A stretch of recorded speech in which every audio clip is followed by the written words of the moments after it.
এজন্যই আমার আল্লাহ রাব্বুল আলামিন বলেন, ফাযকুরুনি আযকুরকুম ওয়াশকুরু লি ওয়ালা তাকফুরুন। বান্দা, আমি আল্লাহকে স্মরণ করো, যদি স্মরণ করতে পারো আমি আল্লাহ তাআলা তোমাকে স্মরণ করব। আর আমার নেয়ামত পাওয়ার পরে শুকরিয়া আদায় করো, যদি শুকরিয়া আদায় করো বেশি বেশি নেয়ামত দান করব। আর যদি শুকরিয়া আদায় না করো তোমার নেয়ামতকে ছিনিয়ে নেব।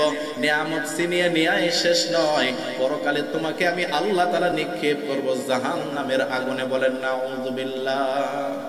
শুকরিয়া আদায় করব তো ইনশাআল্লাহ, করব তো ইনশাআল্লাহ। দেখি একটিবার পরে আলহামদুলিল্লাহ, আরো একবার পরে আলহামদুলিল্লাহ, উচ্চ আওয়াজ করে পড়ি আলহামদুলিল্লাহ। আল্লাহ রাব্বুল আলামিন এবার পবিত্র কোরআনুল কারীমের সূরা বাকারার 153 নম্বর আয়াতে কারিমায় জানিয়ে দিচ্ছেন, ইয়া আইয়ুহাল্লাযীনা আমানুস্তাঈনু বিস-সাবরি ওয়াস-সালাহ। আল্লাহ তাআলা বলতেছেন, ইয়া আইয়ুহাল্লাযীনা আমানু, ও হে ইমানদারগণ, তোমরা যারা ঈমানের দাবি করো, তোমরা যারা নিজেদেরকে মুসলমান দাবি করো, তাদেরকে আমি আল্লাহ তাআলা বলতেছি, আমরা যারা এখানে এসেছি আমরা সবাই মুসলমান। কথা বলেন ঠিক কিনা? আমরা সবাই ঈমান এনেছি একজনের উপর, তিনি কে? আল্লাহ রাব্বুল আলামিন আমাদেরকে ডাক দিয়ে বলতেছেন, ইয়া আইয়ুহাল্লাযীনা আমানু, ও হে ইমানদারগণ, যারা তোমরা ঈমানের দাবি করো, তোমরা শোনো, তোমরা আমি আল্লাহ তাআলার কাছে সাহায্য চাও। কেমন করে?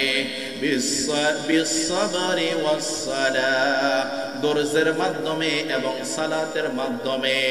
মুসলমান যখন বিপদে পড়ে তখন সবর করে। কি করে?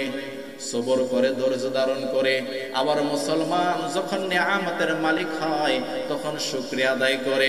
এই জন্য মুসলমানের জীবন বড় অদ্ভুত, বড়ই আরামদায়ক, বড়ই আনন্দদায়ক। কারণ হলো মুসলমান বিপদে পড়লে সবর করে, ধৈর্য ধারণ করে, আল্লাহ তাআলা খুশি হয়ে তার আমলনামায় নেকি দান করে। বলেন সুবহানাল্লাহ।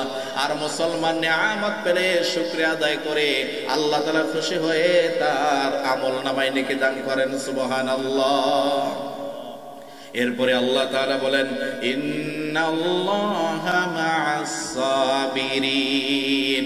ও ঈমানদাররা শোনো, ও বিশ্বাসীগণ শোনো, ও আমার বান্দারা তোমরা শোনো, যদি তোমরা ধৈর্য ধারণ করতে পারো আমি আল্লাহ রাব্বুল আলামিন বলতেছি, আমি আল্লাহ রাব্বুল আলামিন ধৈর্যশীলদের সাথে রয়েছে। বলেন সুবহানাল্লাহ।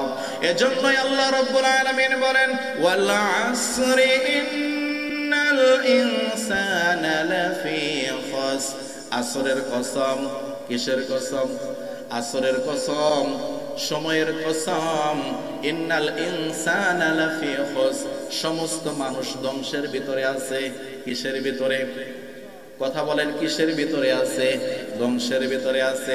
আল্লাহ রাব্বুল আলামিন বলেন, ইল্লাল্লাযীনা আমানু, তবে 4 শ্রেণীর লোক ব্যতীত। কয় শ্রেণীর? 4 শ্রেণীর লোক ব্যতীত। কে কে? আল্লাহ রাব্বুল আলামিন বলেন, ইল্লাল্লাযীনা আমানু, যারা ঈমান এনেছে। কার উপরে? ঈমান আনার পরে ওয়া আমিলুস সালিহাত, সৎ কাজ করে, ওয়া তাওয়াসাউ বিল হক, সত্য কথা বলে, ওয়া তাওয়াসাউ বিস সাবর, ধৈর্যের পরামর্শ দেয়। চিল্লায় বলেন আল্লাহু আকবার।